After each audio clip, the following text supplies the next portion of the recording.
எத்தனை நாளுங்க நம்ம ட்ரெயின்லேயே போகிறது, பஸ்லேயே போகிறது, இல்லை வந்து டூ வீலர்லேயே போகிறது.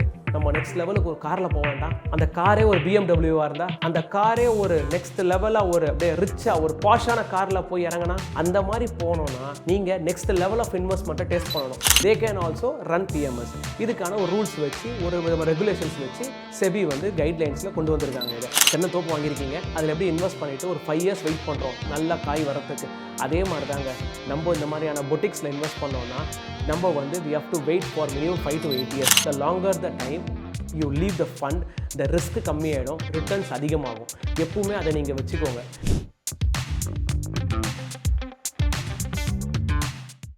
ஹாய், நம்ம வந்து இன்வெஸ்ட்மெண்ட் பற்றி பார்த்துருக்கோம். ஆனால் வந்து நெக்ஸ்ட் லெவல் ஆஃப் இன்வெஸ்ட்மெண்ட் பற்றியோ, இல்லை elated class of investment, elite level அடுத்த லெவல் க்ரோ ஆகிற இன்வெஸ்ட்மெண்ட் பற்றி அதை வச்சுருக்கீங்களா? அதை பற்றி இன் டீட்டெயிலாக பார்க்கலாம் வாங்க இந்த வீடியோவில். இந்த வீடியோ பார்க்கறதுக்கு முன்னாடி நம்ம சேனலை ஃபாலோ பண்ணிக்கோங்க, இந்த மாதிரி வித்தியாசமான ஒரு இன்வெஸ்ட்மெண்ட் தீசஸ்லாம் பார்க்கறதுக்கு. இப்போது செபியில் பொறுத்த வரைக்கும், அதாவது செக்யூரிட்டி எக்ஸ்சேஞ்ச் போர்ட் ஆஃப் இந்தியாவில் பிஎம்எஸ்னா போர்ட்ஃபோலியோ மேனேஜ்மெண்ட் சர்வீஸ்ன்ற பேர் கொடுத்துருக்காங்க. இதில் பார்த்தீங்கன்னா மினிமம் இன்வெஸ்ட்மெண்ட் வந்து 50 lakh. இதில் 2 விதம் இருக்குங்க. ஒன்று வந்து பிஎம்எஸ் பொட்டிக், பிஎம்எஸ் ஏஎம்சிஸ், அதாவது வந்து அசட் மேனேஜ்மெண்ட் கம்பெனி, மியூச்சுவல் ஃபண்டும் பிஎம்எஸ் நடத்துவாங்க. அதே சமயத்தில் ப்ரைவேட் பொட்டிக்ஸ், குட்டி குட்டி ஃபர்ம்ஸ், குட்டி குட்டியாக ஒரு ஆர்கனைசேஷன் ஆரம்பிச்சிருப்பாங்க, போர்ட்ஃபோலியோ மேனேஜ்மெண்ட் சர்வீஸ்ன்னு சொல்லிட்டு. They can also run BMS. இதுக்கான ஒரு ரூல்ஸ் வச்சு, ஒரு ரெகுலேஷன்ஸ் வச்சு செபி வந்து கைட்லைன்ஸில் கொண்டு வந்திருக்காங்க. இது யார் இன்வெஸ்ட் பண்ணலான்னா எவ்ரி ஒன் கேன் இன்வெஸ்ட். யாருக்கெல்லாம் 50 lakhs இருக்கோ அவங்கெல்லாம் they can invest in this scheme. இதில் பார்த்தீங்கன்னா இதோட ரிஸ்க் அப்படைட் வந்து ரொம்ப ஜாஸ்தி. ஏன் அப்படின்னு நான் சொல்கிறேன்னா, இதில் வந்து ஃபுல் அண்ட் ஃபுல் டேரெக்டாக ஸ்டாக்ஸில் தான் போடுவாங்க.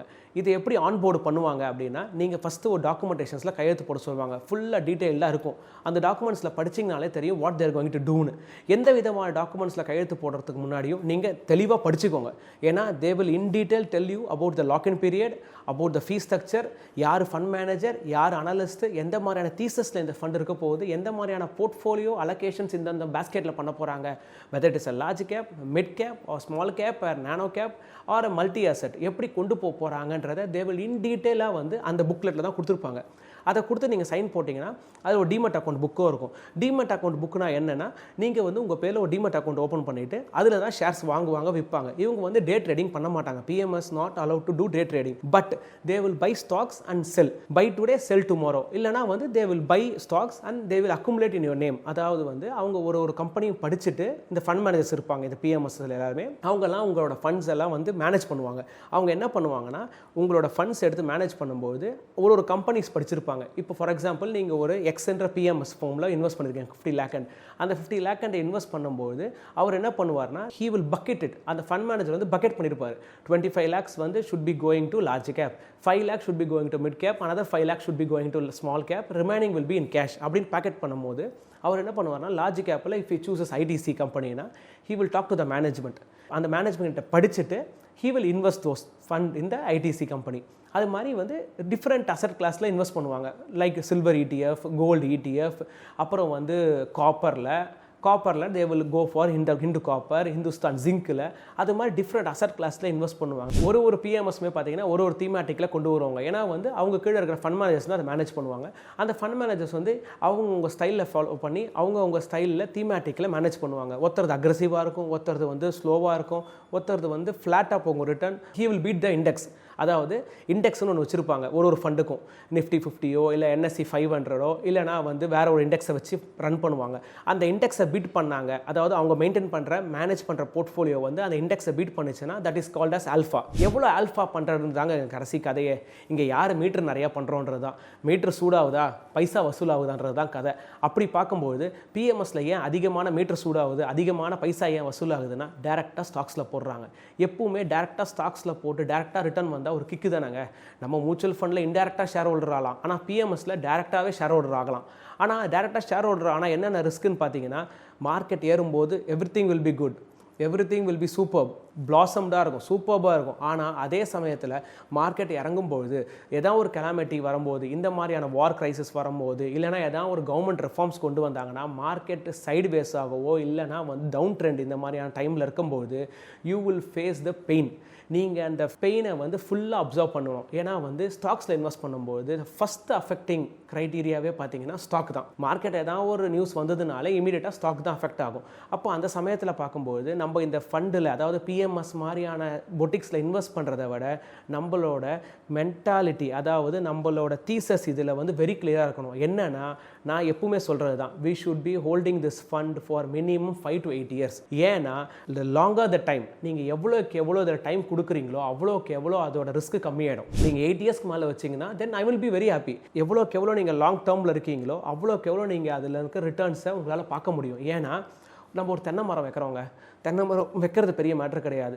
அது எப்போ கொடுக்க ஆரம்பிக்கும் நம்மளுக்கு தென்னங்காய் அப்படின்னா 5 வருஷத்துலேருந்து 6 வருஷம் இல்லை 8 வருஷம் ஆகும்.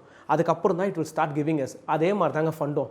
நீங்கள் இன்வெஸ்ட் பண்ணிவிட்டு நாளைக்கே ரிட்டர்ன் பார்த்தீங்கன்னா வரவே வராது. Unless it is a Covid மாதிரியான ஒரு கிரைசஸ் வரும்பொழுது when market is down you getting invested into it, சடனாக பார்த்தீங்கன்னா ஒரு ஸ்பைக் வந்திருக்கும், உங்களுக்கு ரிட்டர்ன்ஸ் நல்லா வந்திருக்கும். But at the same time நீங்கள் பார்த்தீங்கன்னா நம்ம எப்படி ஒரு தென்னை மரத்தில் இன்வெஸ்ட் பண்ணிவிட்டு தென்னை தோப்பு வாங்கியிருக்கீங்க, அதில் எப்படி இன்வெஸ்ட் பண்ணிவிட்டு ஒரு 5 years வெயிட் பண்ணுறோம் நல்லா காய் வரத்துக்கு.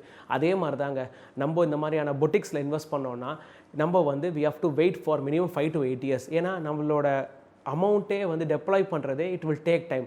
அது டெப்ளாய்மெண்ட்டுக்கு அப்புறம் அந்த ஸ்டாக்ஸ் வந்து வளர்கிறதுக்கு இட் வில் டேக் டைம். அதுக்கு நம்ம கொஞ்சம் நேரம் கொடுத்தா தான் it will go to the next level. The longer the time you leave the fund, the risk கம்மியாயிடும், ரிட்டர்ன்ஸ் அதிகமாகும். எப்பவுமே அதை நீங்கள் வச்சுக்கோங்க. ஏன்னா வந்து நம்ம எவ்வளோக்கு எவ்வளோ நம்ம இன்வெஸ்ட் பண்ணுறோன்றதை விட எவ்வளோ நம்ம அதை புரிஞ்சிக்கிறோம், அதை புரிஞ்சுக்கிட்டு பண்ணுறோமான்றது தான் விஷயம். எல்லாராலையும் இன்வெஸ்ட் பண்ணிட முடியும், ஆனால் எல்லாராலையும் ரிட்டர்ன் பார்க்க முடியுதா? ஏன் தெரியுமா? இந்த தப்பு பண்ணிடுறாங்க. ஏன்னா வந்து ஒருத்தர் இன்வெஸ்ட் பண்ணி அவங்க ரிட்டர்ன் பார்த்துட்டாங்கன்றதுனால நம்மளும் அதிலேயே போடுறோம். நம்மளுக்கு அது செட் ஆகுமா, நம்மளுக்கு ரிஸ்க் அப்படைட் அது செட் ஆகுமா, நம்மளோட ஏஜுக்கும் அதுக்கும் சரிப்பட்டு வருமானதை we have to think in detail about this. எப்பவுமே இந்த மாதிரி பிஎம்எஸ் பொட்டிக் உள்ள வந்தீங்கன்னா they will tell you எந்த மாதிரியான ஸ்டாக்ஸில் போட போகிறோம், எந்த மாதிரி தீமேட்டிக்ஸில் வந்து நம்ம வந்து இன்வெஸ்ட் பண்ண போகிறோன்றதெல்லாம் அதெல்லாம் இன் டீட்டெயிலாக நீங்கள் பார்த்து பண்ணும்பொழுது அவங்க என்ன பண்ணியிருப்பாங்கன்னா, இதில் வந்து பண்ணுறோம் இந்தந்த ஸ்டைலில் இருக்கும் ஒரு ஃபார்முலாலாம் கொடுப்பாங்க. எப்போவுமே இந்த ஃபண்டிலெல்லாம் இன்வெஸ்ட் பண்ணுறதுக்கு முன்னாடி நீங்கள் பார்க்க வேண்டிய செட் ஆஃப் ஃபார்முலாஸ்லாம் இருக்குது. ஃபார் எக்ஸாம்பிள் ஷார்ப் ரேஷியோ, அதை வந்து நீங்கள் டீட்டெயில்டாக பார்க்கணும். ஏன்னா ஷார்ப் ரேஷியோ வந்து உங்களுக்கு போர்ட்ஃபோலியோ எப்படியாப்பட்ட போர்ட்ஃபோலியோ அந்த மாதிரியான ஸ்டைலில் ஃபாலோ பண்ணுறாங்க, எந்த மாதிரி அவங்க பண்ண போகிறாங்கன்ற சொல்லுவாங்க. சார்ட்டினோ ரேஷியோவும் பார்த்தீங்கன்னா அந்த ஃபண்ட் மேனேஜர் அந்த போர்ட்ஃபோலியோ எந்த மாதிரி அலோகேட் பண்ணி வச்சிருக்காருன்றதை சொல்லும். அப்புறம் டர்ன் ஓவர் ரேஷியோ, அதாவது அந்த சர்னிங் எவ்வளோக்கு எவ்வளோ அந்த போர்ட்ஃபோலியோ சர்னிங் பண்ணுறாங்க அப்படின்றத சொல்லுவாங்க. அதே மாதிரி ஹோல்டிங்ஸ் காட்டுவாங்க, எந்தெந்த ஸ்டாக்ஸ்லாம் வச்சுட்டு இருக்காங்க, எவ்வளோ வெயிட்டேஜில் வச்சுட்டு இருக்காங்கன்றது தான். இது மாதிரி டிஃப்ரெண்ட் டைப்ஸ் ஆஃப் ரேஷியோஸ் கொடுத்துருப்பாங்க. இந்த ரேஷியோஸ்லாம் ஃபுல்லாக நீங்கள் பார்த்து படித்து, அதே மாதிரி அதில் யார் ஃபண்ட் மேனேஜரோட ட்ராக் ரெக்கார்டு என்ன, ஃபண்ட் மேனேஜர் என்னெல்லாம் பண்ணியிருக்காரு, என்னெல்லாம் வந்து ஹி ஹஸ் கான்கர்ட், அதாவது என்ன மாதிரியான ரிட்டர்ன்ஸ்லாம் ஹி ஹஸ் கான்கர்ட் சோஃபார், அதெல்லாம் காட்டியிருப்பாங்க, அதெல்லாம் சொல்லியிருப்பாங்க. அதே மாதிரி எப்பவுமே வந்து பெஸ்ட் பெர்ஃபார்மன்ஸ், இது வரைக்கும் பெஸ்ட்டாக இருக்குன்றதை பார்த்து மட்டுமே போகக்கூடாதுங்க. All the time the winners will not be the same, all the time the losers will not be the same. எப்பவுமே வந்து நம்ம ஒரு ஃபண்டில் இன்வெஸ்ட் பண்ணுறது, ஒரு பிஎம்எஸ்ல இன்வெஸ்ட் பண்ணுறோம், ஒரு பொட்டிக்கில் இன்வெஸ்ட் பண்ணுறோன்னா we should analyse in detail. அந்த போர்ட்ஃபோலியோ ஃபுல்லாக பார்க்கணும், அந்த ரேஷியோஸ் ஃபுல்லாக பார்க்கணும், அந்த ஷார்ப் ரேஷியோ பார்க்கணும், அவங்க போர்ட்ஃபோலியோவில் எவ்வளோ பீட்டா ஸ்டாக்ஸ் வச்சிருக்காங்க, ஹை பீட்டா ஸ்டாக்ஸ் வச்சிருக்காங்களா, லோ பீட்டா ஸ்டாக்ஸ் வச்சிருக்காங்களா, ஏன் இந்த மாதிரி ஸ்டாக்ஸ் வாங்குறாங்கன்னு யூ ஷுட் ஆஸ்க் தெம். எப்பவுமே கேள்வி கேட்கணுங்க. கேள்வி கேட்டால் தான் நம்மளால் நெக்ஸ்ட் லெவலுக்கு மூவ் பண்ண முடியும். நம்ம கேள்வி கேட்டு நம்ம நெக்ஸ்ட் லெவலுக்கு மூவ் பண்ணால் தான் நம்மளால் காசும் பார்க்க முடியும். இதில் நம்ம கேள்வி கேட்க ஆரம்பிச்சோன்னா they will try to open up the entire things. கேள்வி கேட்டால் தான் they will come and explain to us. இல்லைனா பிளாங்காக நம்ம இன்வெஸ்ட் பண்ணக்கூடாது. இது எல்லா ஸ்கீம்ஸில் இருக்கிற மாதிரி டேரக்ட் ரெகுலர் இருக்குது. டேரக்டில் போனீங்கன்னா அது ஒரு ஏஎம்சி இல்லைனா ஒரு பொட்டிக்கில் தான் போக முடியும். அதுவே ரெகுலரில் போனீங்கன்னா அவங்க கிட்ட கொடுத்து நீங்கள் அவங்க டீட்டெயில்டாக கொடுத்தீங்கன்னா அவங்க வந்து எப்படி உங்களோட ரிஸ்க் அப்படைட்டை ஏற்ற மாதிரியும் உங்கள் ஏஜுக்கு ஏற்ற மாதிரி எந்த மாதிரியான பிஎம்எஸ்ல இன்வெஸ்ட் பண்ணலான்னு சொல்லுவாங்க. ஏன்னா ஈக்விட்டி பிஎம்எஸ் இருக்குது, டெட் பிஎம்எஸும் இருக்குது. ஸோ எந்தெந்த பிஎம்எஸ் யாருக்கு சரியாக இருக்குன்றதெல்லாம் நீங்கள் தெரிஞ்சுக்கணும்னா அந்த மாதிரியான ரெகுலர் பிளானில் போயிட்டு ஒரு டிஸ்ட்ரிபியூட்டர்கிட்டையோ இல்லைனா உங்கள் ஃபினான்ஷியல் கன்சல்டன்ட் கிட்டேயோ நீங்கள் வந்து இதை வந்து அணுகணும். எத்தனை நாளுங்க நம்ம ட்ரெயின்லேயே போகிறது, பஸ்லேயே போகிறது, இல்லை வந்து 2 வீலர்லேயே போகிறது. நம்ம நெக்ஸ்ட் லெவலுக்கு ஒரு காரில் போக வேண்டாம். அந்த காரே ஒரு பிஎம்டபிள்யூவாக இருந்தால், அந்த காரே ஒரு ஆடியாக இருந்தால், அந்த காரே ஒரு நெக்ஸ்ட் லெவலாக ஒரு அப்படியே ரிச்சாக ஒரு பாஷான காரில் போய் இறங்கினா அந்த மாதிரி போனோன்னா நீங்கள் நெக்ஸ்ட் லெவல் ஆஃப் இன்வெஸ்ட்மெண்ட்டை டேஸ்ட் பண்ணணும். இது வரைக்கும் நம்ம நார்மல் இன்வெஸ்ட்மெண்ட்டை டேஸ்ட் பண்ணிட்டோங்க.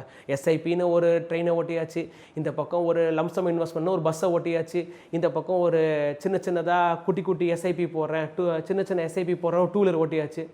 நெக்ஸ்ட் லெவல் காருக்கு போக வேண்டாம், நெக்ஸ்ட் லெவல் பிராண்டட் காருக்கு போக வேண்டாம். இது மாதிரி நெக்ஸ்ட் லெவல் ஆஃப் இன்வெஸ்ட்மெண்ட்டுக்கு போனாதாங்க அந்த மாதிரியான திங்ஸ்லாம் நம்மளால் பார்க்க முடியும், டேஸ்ட் பண்ண முடியும். ஸோ இந்த டிஃப்ரெண்ட் டைப்ஸ் ஆஃப் இதெல்லாம் தெரிஞ்சுக்கணும். இதெல்லாம் எப்படி பண்ணுறது, எந்தெந்த கிளைண்ட்ஸுக்கு யாருக்கு சரியாக இருக்கும், எனக்கு அது சரியாக இருக்குமா, எனக்கு அது கரெக்டாக இருக்குமா, என் ஏஜ் கரெக்டாக இருக்குமா, அதெல்லாம் தெரிஞ்சுக்கணுன்னா இந்த நம்பருக்கு கால் பண்ணுங்கள். நம்ம இன் டீட்டெயிலாக டிஸ்கஸ் பண்ணலாம். தேங்க்யூ.